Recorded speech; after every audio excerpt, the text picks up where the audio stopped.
Start చెయ్యి జిష్ణు. ఓం శ్రీ గణేశాయ పరమాత్మనే. ఇంట్రడక్షన్ చెప్పు నాన్న ఫస్ట్. నా పేరు జిష్ణు. నా పేరు వచ్చి జిష్ణు. తర్వాత నా నాన్న గారి పేరు వచ్చి శ్రీకాంత్. నా అమ్మ పేరు వచ్చి దివ్య. నా అక్క పేరు వచ్చి అలాగే బాధ. చెప్పు స్టార్ట్ చెయ్యి. నమః. శ్రీకృష్ణాయ పరమాత్మనే నమః. శ్రీమద్భగవద్గీత द्वादशोऽध्यायः भक्तियोगः।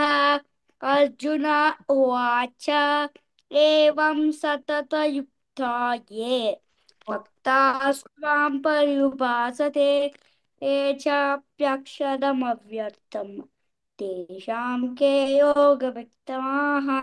श्रीभगवानुवाच मय्यावेश्य मनो ये मां नित्ययुक्ता उपासते श्रद्धया परयोपेताः ते मे युक्ततमा मताः। हेत्वक्षरमनिर्देशम् अव्यक्तं पर्युपासते सर्वत्र गमचिन्त्यं च कूटस्थमचलं ध्रुवम् सन्नियम्येन्द्रियग्रामं सर्वत्र समबुद्धयः ते प्राप्नुवन्ति मामेव सर्वभूतहिते रताः। क्लेशोऽधिकतरस्तेषाम् अव्यक्तासक्तचेतसाम् अव्यक्ता हि गतिर्दुःखम् देहवद्भिरवाप्यते। हेतुधर्म्यावृतमिदम् हा? हेतुधर्म्यावृतमिदम्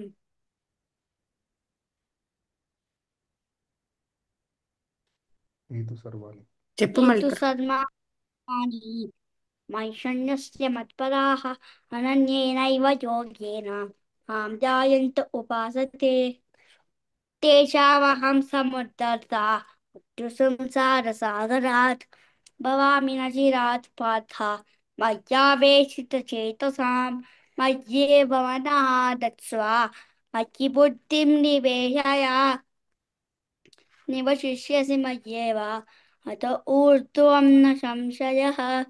अत चित्तं समादातुं न शक्नोषि मयि स्थिरम् अभ्यासयोगेन ततः मामिच्छाप्तुं धनञ्जय अभ्यासेऽप्यसमर्थोऽसि मत्कर्म परमो भव मदर्थमपि कर्माणि कुर्वन् कुर्वन् सिद्धिमवाप्स्यसि अनैतदप्यसक्तोऽसि कर्तुमद्योगमाश्रितः सर्वकर्मफलत्यागं ततः कुरु यतात्मवान् श्रेयो हि ज्ञानमभ्यासात् ध्यानात् विशिष्यते ध्यानात् कर्मफलत्यागः त्यागात् शान्तिरनन्तरम् अद्वेष्टा सर्वभूतानां मैत्रः करुण एव च निर्ममो निरहङ्कारः समदुःखसुखः क्षमी सन्तुष्टः सर्वथं योगी यतात्मा दृढनिश्चयः मय्यर्पितमनो बुद्धिः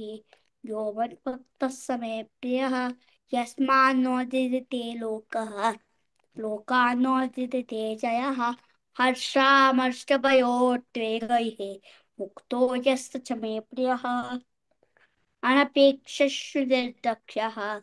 उदासीनो गतव्यतः सर्वारम्भपरित्यागी यो मद्भक्तः स मे प्रियः यो न हृष्यति न द्वेष्टि न शोचति न काङ्क्षति शुभाशुभपरित्यागी मुक्तिमान् यः स मे प्रियः षष्ठत्रौ च मित्रे च तथा मानापमानयोः शीतोष्णसुखदुःखेषु समर्सङ्गविवर्जितः तुल्यनिन्दास्तुतिर्मौनी सन्तुष्टो येन केनचित् अनिकेतस्थिरमतिः भक्तिमान् मे प्रियो नरः एतद्धर्म्यावृतमिदं यथोक्तं पर्युपासते श्रद्धानामत्परमाः भक्तास्तेतीव मे प्रियः ప్రియాహ. प्रियाः। ॐ तत्सदिति श्रीमद्भगवद्गीतासु उपनिषत्सु ब्रह्मविद्यायां योगशास्त्रे